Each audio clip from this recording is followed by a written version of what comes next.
안녕하세요. 마일스톤 H입니다. 현재 시각은 2022년 9월 22일 목요일 오후 4시 44분입니다. 대망의 9월에 FOMC 미팅이 끝났고요. 크게 변동된 사항은 없었습니다. 크게 변동이 된 사항이 없다는 것은 기조가 바뀐 게 전혀 없다는 거고요. 오히려 더 강력한 어조로 얘기를 하면서 금리 상단이 조금 더 올라갔죠. 약 2주 전쯤에 시황 분석 영상에서 한번 말씀을 드렸었는데요. 터미널 레이트가 얼마나 올라갈지를 알 수 없다. 지금 현재 상황이라면 이렇지만 더 올라갈 수 있는 게 충분하다. 지금 현재 페드 와치툴이나 또는 FOMC에서 제롬 파월의 입으로 나오는 금리 상단 어느 정도까지 올릴 거다라는 건 당장 지금 상황일 뿐인 거예요. 그리고 그런 상황들이 점차적으로 누적적으로 계속적으로 발생을 할 것이기 때문에 어느 정도 수준이 되면 가속도가 붙게 됩니다. 그게 저희 파형으로 보자고 하면 3파 정도가 되겠죠. 물론 1파 또는 3파에서 어느 구간에서라도 연장 파동으로 더 강력하게 깊게 나올 수도 있는 것입니다. 이런 식으로 생각을 제가 하고 있기 때문에, 그리고 데이터들도 이런 식으로 보여주고 있기 때문에 충분히 금리 상단이 지속적으로 올라갈 수 있고 금리 인상의 속도가 가속화될 수 있는 거예요. 제가 그냥 단순하게 이렇게만 말씀드리는 것이 아니라 데이터로도 그렇게 보이기 때문에 한번 오늘 설명을 드리면서 말씀드리도록 하겠습니다. 언제나처럼 처음은 장단기 금리차입니다. 10년물, 2년물 장단기 금리차가 이제 거의 마지막으로 다다르고 있는 것 같아요. 마지막 오파를 그렸죠. 말씀드린 것처럼 이런 식으로 조정한 이후에 마지막으로 오파를 이렇게 그렸습니다. 1파, 2파, 3파, 4파, 5파 이렇게 오파가 마무리되었고요. 전체적으로 봤을 때는 여기 있는 마지막 오파가 1파, 2파, 3파, 4파, 5파 이렇게 그리고 있습니다. 오파이기 때문에 마지막 오파가 조금 더 길게 내려올 수도 있겠죠. 기존에 있던 3파의 고점을 뚫고 이제 내려가고 있습니다. 오파라고 보여주고 있지만 RSI 스토캐스틱을 보면 조금 더 내려갈 여력은 있어요. 충분히 조금 더 내려갈 여력이 있고, 이제 주목하셔야 될 건 장단기 금리차가 역사적 저점에 이르렀다는 겁니다. 대략적으로 여기서 보이는 일정이 89년 전후로부터 봤을 때 이렇게 크게 음의 영역권으로 든 것이 4번, 여기까지 포함하면 4번인데요. 여기는 조금 얕게 들었죠. 그리고 가장 깊게 들었던 것이 89년 여기 대부조합 사태 전후인데요. 그때보다도 지금 더 내려갔어요. 지금 여기 보이는 것이 마이너스 0.557까지 내려왔는데, 지금까지 지난 대략 30년 정도를 봤을 때 지금까지 내려온 적이 없는 가장 큰 깊은 폭의 하락을 보여주고 있습니다. 그것이 무엇을 의미하냐? 제가 누누이 말씀드리지만 이것 역시도 대략적으로 30년 정도, 40년 정도의 사이클이 있다라고 말씀드렸어요.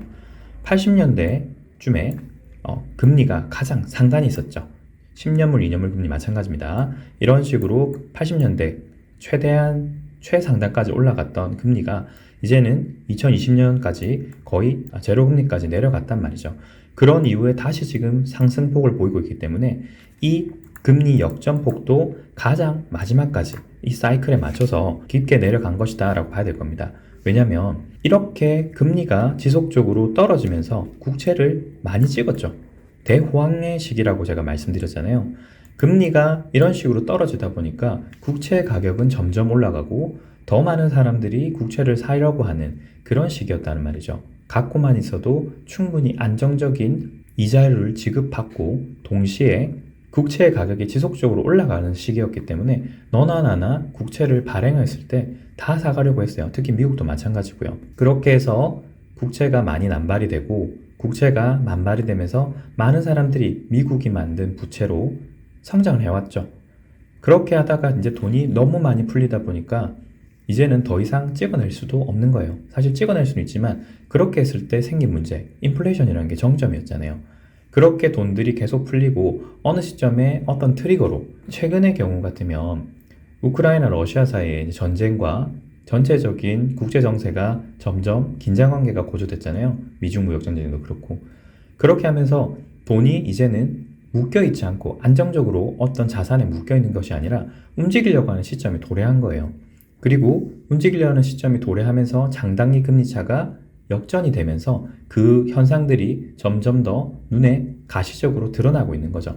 돈이 너무 많이 풀리다 보니까 조금만 돈을 더 풀고 약간의 외부적 요인이 발생했을 때 돈이 너무 급격하게 돈다는 게 보이는 거죠.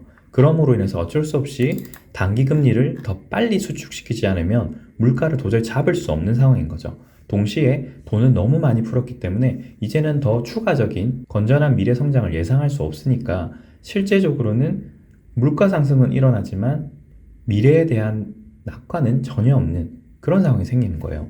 그러다 보니까 이런 지금 장단기 금리차 역전폭이 이렇게 마지막 파형임에도 불구하고 3파가 연장이 되고 여기 5파도 역대급으로 가장 하단까지 내려온 게 아닌가라고 생각하고 있습니다.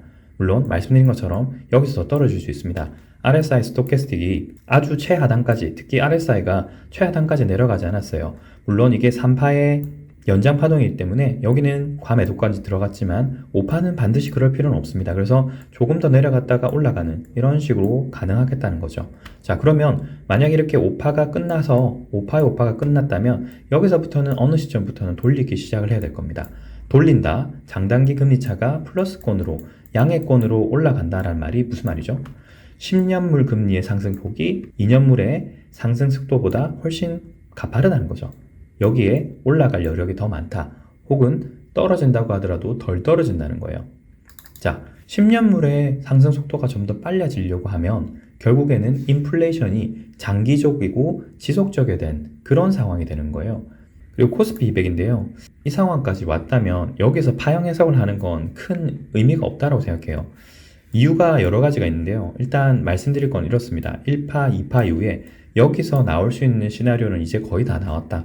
거의 다 나왔다는 게 뭐냐면 여기서 3파라는 건 확실한데 3파가 어떤 형태로 나오냐의 차이일 뿐이에요. 예를 들면 지금까지는 이렇게 봤습니다. 3-1, 3-2, 3-3인데 여기서부터 3-3파에 1, 2, 3, 4, 5 이렇게 가느냐를 첫 번째로 봤고요. 두 번째는 여기서 파형 형태가 1파, 2파 그리고 여기가 전체적으로 지금 3파라고 보는 거예요. 1, 2, 3, 4, 5 3파입니다. 여기가 5파죠. 5파니까 3파 형태로 여기서 끝났다. 즉 1파, 2파, 3파, 4파, 5파 이런 식으로 해서 5파가 끝나가고 있을 수도 있다는 거예요. 물론 여기서 두 번째로 본 옵션이 1파, 2파, 3파, 4파, 5파이기 때문에 아직까지 조금 더 내려가서 4파 반등과 5파 마지막 파형을 어디까지 내려오든지 만들 수 있습니다. 여기 3파가 일단 연장이 돼서 크게 내려왔기 때문에 5파가 연장이 될 수도 있고요. 5파가 혹은 연장이 안 돼서 조금 더 짧게 끝날 수도 있겠죠. 이 언저리 어딘가에서. 하지만 확실한 건 뭐냐? 여기서 보이는 형태가 옵션 1이든 즉 여기서 1파, 2파 이후에 3파가 지속적으로 계속적으로 연장이 되고 있는 형태이든 또는 여기서 1, 2, 3파가 거의 끝나가고 4파, 5파이든 아래에 내려오는 폭이 좀 차이 있을 뿐 아직까지는 내려올 여력이 충분히 더 있다는 거예요. 파형 형태가 여기서 어떻게 나오냐가 차이인데 그러면 첫 번째 옵션과 두 번째 옵션의 가장 큰 차이는 무엇일 것이냐라고 얘기하면 어떤 특별한 트리거가 있어서 여기서부터 크게 아주 급격하게 내려오느냐 아니면 덜 내려오고 반등을 한번 해보고 마지막으로 내려가느냐 이 차이입니다. 만약에 이렇게 급격하게 계속적으로 내려간다면 여기서 더 합당한 옵션은 3-3파가 지속적으로 1, 2, 3, 4, 5로 연장이 되고 있다. 그래서 이 전체가 3-3의 1, 2, 3, 4, 5 해서 정말 더 크게 내려가는 거예요. 이렇게 내려가려고 하면 큰 트리거가 있어야 됩니다. 어떤 큰 트리거가 있어야 돼요. 어떤 트리거냐? 국제 정세에서 한국이 돈을 더 못 벌 수 있는 상황, 즉 무역 적자가 더 확대되고 외화 유출이 급격하게 날 수밖에 없는 일련의 상황들이 지속이 돼야 돼요. 예를 들자면 통화 수합 안 될 거잖아요. 통화 수합이 필요한 만큼 돈이 지속적으로 나간다. 즉 무역 적자 규모에서 상품 수지가 지금 현재 유가 상승이 어마어마하게 되면서 에너지 가격으로 너무 많이 지출을 해버렸거든요. 그에 비해서 상품 수입은 줄지 않았어요. 그래서 이런 식의 상황이 계속된다. 즉 현재 유가가 지속적으로 80불대 또는 그 언저리에서 지속이 된다고 하면 저희의 상품 수지는 지속적인 적자가 계속될 수밖에 없겠죠. 그런 이유라든지 세계 경제가 지속적인 경제 수축 국면이 지속되면서 돈을 더 못 벌어올 때 이런 경우가 생기는 거예요. 그러면 두 번째 경우는 어떠냐? 1파, 2파, 그리고 3파가 거의 끝나고 4파 짧게 반등, 그리고 5파. 이런 경우는 국제정서가 나빠지는 건 맞지만 페드나 다른 국가들이 금리를 빨리 올려서 물가를 빨리 잡으면 다시 빨리 상승할 수 있는 겁니다. 어찌되었든 기간의 차이고 길이의 차이지만 제가 지금까지 보고 있는 상황이 맞다면 물가가 그렇게 빨리 잡힐 것 같지는 않습니다. 그래서 어느 옵션이 좀 더 합당하냐는 현재까지는 알 수 없어요. 만약에 이번 주 다음 주부터 여기서 내려오는 옵션들이 정말 과격하게 크게 점점 하루에 1%, 2%씩을 지속적으로 내려온다면, 그리고 그게 지속된다면 아무래도 연장 형태로 내려가고 있을 거다라고 판단하시는 게 좋을 것 같고요. 아무래도 그 옵션이 지금까지는 제가 봤을 때는 더 합당합니다. 여기서 보시는 것처럼 3-3파에 2파라고 생각되는 구간이 많은 갭들을 너무 많이 만들었어요. 그래서 시장 심리적으로 보더라도 너무 불안정하고 올라가더라도 얼마 올라갈 수 없는 옵션이 경우가 더 합당한 것 같습니다. 그리고 현재까지 진행되는 옵션을 봤을 때 이런 식으로 3파가 완료된 이후에 여기서부터 지금 내려가는 옵션이다, 이런 식으로 내려가는 옵션이다 라고 말씀드렸기 때문에 제가 봤을 때는 반등을 일부 하더라도 여기 있는 306.5를 크게 상승하지 못할 거예요. 왜냐? 오늘도 지금 갭을 한 번 더 만들었어요. 여기서도 갭 만들고 갭 만들고 갭을 또 만들었고 상단에 갭이 너무 많습니다. 그런데 지금 금리를 더 올리려고 하는 추세이기 때문에 올라간다고 하더라도 반등의 규모가 그렇게 크지 못할 가능성이 높아요. RSI 스토캐스틱 보더라도 지금 상승하는 힘이 그렇게 강하잖아요. 물론 반등을 할 수 있습니다. 여기에 있는 갭들이 있기 때문에 한 번 더 충분히 해보려고 하는 시도를 해볼 수 있어요. 이런 식으로든지 이런 식으로든지. 그래서 최대 306.5까지를 갭이 있기 때문에 이런 식으로 시도해볼 수 있을 거다. 그러면 더 올라가는 건 불가능한가? 가능합니다. 가능하지만 금리 인상을 시사하고 더 강력하게 올리겠다고 한 것이 페드였기 때문에 올라간다고 했을 때 크게 많이 올라가는 건 힘들다라는 게 현재까지는 제 생각이에요. 그리고 파 형태를 보더라도 여기서 1파, 2파, 3파, 4파, 5파 이런 식으로 지속되고 있을 가능성이 높고요. 그게 아니라고 하면 1파, 2파, 3파, 4파, 5파 이런 식으로 5파가 끝났을 수 있어요. 첫 번째든 두 번째든 일단 조금 더 내려갔다가 반등을 하더라도 최대 반등폭이 이 정도일 겁니다. 피보나치 되돌림을 보자면 대략 이쯤에서 보더라도 여기가 38.2%예요. 1파, 2파이기 때문에 이쯤 근처까지 올라올 수 있는 건 가능하다. 하지만 그 이상 올라가는 건 쉽지 않을 것 같다. 여기도 갭, 여기도 갭, 갭이에요. 떨어질 때 갭을 여러 개 너무 많이 만들었고 상단에서도 갭이 너무 많이 있어서 지금 여기서의 이 갭은 채우러 갈 수 있는 갭이 아니라 도달할 수 없는 갭인 거예요. 너무 많이 올라갔고 파형 해석을 보더라도 현재 기준으로 보자면 3파가 지속되고 있을 거기 때문에 여기서부터의 어떤 파형이 나오든지 간에 조금 더 강하게 내려가든지 덜 내려가든지 일 뿐입니다.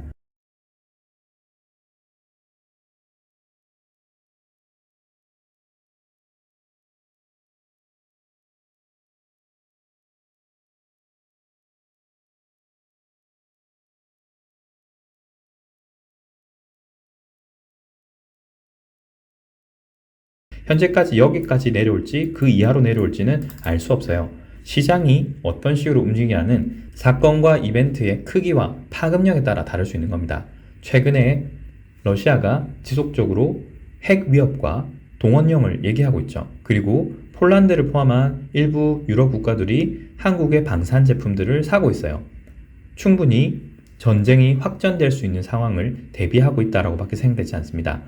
그런 것들이 한국 경제나 전 세계 경제에 어떤 영향을 또 어떻게 미칠지 모르기 때문에 아직까지 파형이 여기가 여러 개 나올 수 있다라고 말씀드리는 거예요. 하지만 다시 한번 강조드립니다. 좀 더 크게 내려오느냐 덜 내려오느냐의 차이일 뿐입니다. 아직까지 3파도 완료되지 않았다라고 저는 말씀드릴 수 있어요. 그리고 페드와치2를 잠시 보시게 되면은 금리 상단이 450에서 475까지 굉장히 올라갔고 내년 초와 중순까지 또 보이는 것이 거의 50% 정도 이상이 이 구간에 유지하고 있어요. 그래서 금리 상단이 한 번 더 올라갔고 다음 11월 달 있을 FOMC 같은 경우는 68% 거의 70% 확률로 또 75bp를 인상한다고 하고 있어요. 그러면 75bp가 총 4번 연속으로 연상되는 거죠. 그 이후에도 0.5%, 0.25 이런 식으로 해서 이 두 번만 하더라도 75bp에 50bp 그리고 25bp에서 현재보다 1.5% 150bp를 더 올리는 걸로 지금은 되어 있습니다. 제가 코스피 200을 보면서 2023년 전후까지 정확하게 2023년 7월입니다. 그 전후까지도 지속적으로 하락할 수 있다고 보는 것은 이런 것들입니다. 2023년 7월에서 9월 사이까지도 여전히 이 금리 고점을 상단을 유지하고 있죠. 제가 보고 있는 것과 크게 다르지 않습니다. 여기서 좀 떨어진다면요. 그때부터 금리가 좀 낮추면서 돈을 한 번씩 풀어볼 수 있는 상황인 거예요. 이 페드 와치2를 보더라도 제가 보고 있는 2023년 7월 전후까지 시장이 지속적으로 하락할 수 있다는 것에 근거가 되는 거예요. 그래서 지금 제가 보고 있는 것은 이렇습니다. 2023년 7월 3일 이 정도까지는 아마 바닥을 찍지 않을까? 그러려면 훨씬 더 많이 내려와야 되겠죠. 어디까지 지금 진행할 수 있을지 모르겠습니다. 3파가 끝나는 데까지 최대한 기다려보고 여기서부터 환매를 할지 혹은 끝까지 5파까지 갈지는 한번 봐야 될 것 같습니다. 왜냐? 그때 상황에 따라서 시장을 조금 더 디테일하게 해석을 해보면서 밸런싱을 해봐야 될 수도 있거든요. 여기서 여기까지 시간이 엄청 더 걸릴 수도 있습니다. 왜? 일전 말씀드린 것처럼 여기에 2파가 굉장히 짧게 나오면서 4파는 조금 더 왔다 갔다 이런 식으로 만들 수 있어요. 시간이 굉장히 많이 걸릴 수 있다는 겁니다. 물론 23년 7월이 아니라 그렇게 되면 더 연장이 될 수도 있겠죠. 그렇기 때문에 3파까지 해서 정리를 일부 하고 인버스를 다른 것으로 밸런싱을 할지 혹은 상황을 보고 5파까지 지속이 되는 걸 보면서 앞으로 1, 2년을 좀 더 기다릴지 그냥 그렇게 지켜보면서 한번 확인해 보는 게 좋을 것 같아요. 그리고 최근에 코스피 200 같은 경우는 파형 분석이 조금 달라지고 있었던 것이 여기 보시는 것처럼 상단에 있는 품목들이 좀 바뀌었습니다. 삼성전자는 여전히 부동의 1위고요. 시가총액이 324조입니다. 그리고 최근 몇 개월 동안 급부상한 게 LG에너지솔루션이었죠. 시가총액이 이미 114조까지 올라왔고요. SK하이닉스의 거의 2배가 되고 있습니다. 그렇게 되면 삼성전자와 LG에너지솔루션 이 두 가지만 합치더라도 대략적으로 시가총액이 438조 정도 될 건데 전체 시장의 대략 30% 가까이를 차지할 겁니다. 그러면 이 시장에서 이 두 가지 항목만 보더라도 대략적으로 시장의 방향을 알아볼 수 있는 거예요.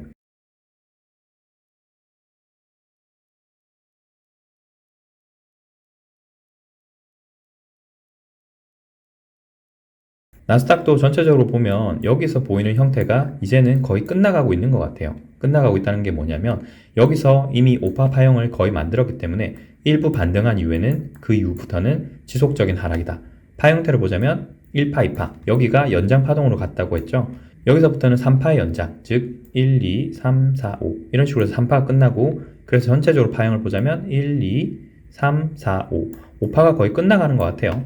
여기서 마지막 5파가 보이는 형태가 갭이 있어서 정확한 파형은 알 수 없지만 대략적으로 1, 2, 3, 4, 5 이런 것 같아요. 여기도 파형 형태가 4파인 것 같고 그래서 스토캐스틱 RSI만 보자면 조금 더 하락했다가 이제 반등해 볼 수 있습니다. 즉 그렇게 되면 여기에 있는 전체 파형 형태가 5파를 그리고 일부 반등을 할 것이다. 즉 11,493 정도까지는 한 번 더 하락을 해볼 수 있을 것이고요. 그 언저리에서 반등을 하는데 이런 식의 반등을 해볼 수 있겠다. 그렇게 해서 대략 12,208이나 12,289 정도 여기 상단에 보이는 갭도 한번 시도는 해볼 수 있을 것 같긴 한데 여기까지 시도해볼 만한 여력이 있을지 그건 정확하게 모르겠어요. 어쨌든 내려오는 하락 추세대가 있기 때문에 이 언저리 부분을 테스트 한번 해볼 수 있을 정도까지는 될 것 같다입니다.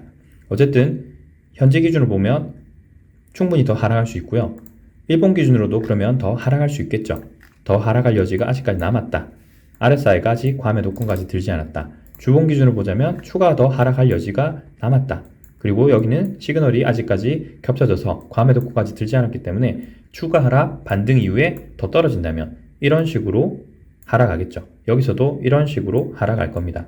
지속적으로 주봉까지도 하락한다. 월봉이 더 하락할 수 여지가 남았다.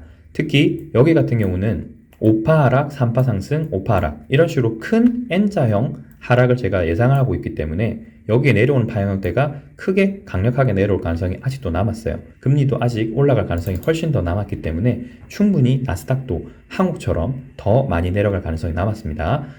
오늘 영상 여기까지입니다. 시청해주셔서 감사합니다.